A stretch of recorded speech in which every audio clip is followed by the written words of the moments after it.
Praise the Lord. నా తండ్రి ఇంటికి చాలా గదులు ఉన్నాయి. అది కాకపోతే నేను మీకోసం ఒక స్థలాన్ని సిద్ధం చేయడానికి అక్కడికి వెళ్తున్నానని చెప్పానా?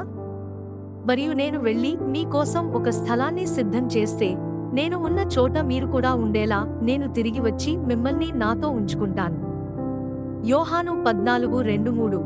ఈ వచనంలో యేసు తన తండ్రి ఇంటిలో స్వర్గం అనేక గదులతో కూడిన స్థలం అని చెప్పడం ద్వారా తన శిష్యులను ఓదార్చాడు. ఇది విశ్వాసులందరికీ తగినంత స్థలం ఉందని సూచిస్తుంది. అతను వారి కోసం ఒక స్థలాన్ని సిద్ధం చేయబోతున్నాడని వారికి హామీ ఇస్తాడు మరియు తిరిగి వస్తానని వాగ్దానం చేస్తాడు మరియు దేవుని సన్నిధిలో నిత్యజీవం యొక్క దర్శనాన్ని అందిస్తాడు.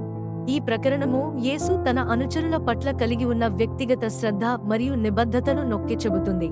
వారికి తనతో పాటు పరలోకంలో చోటు కల్పిస్తుందని హామీ ఇస్తుంది. కామెంట్లో ప్రేజ్ ద లార్డ్ అని చెప్పండి. మేము మీకోసం ప్రార్థన చేస్తాము.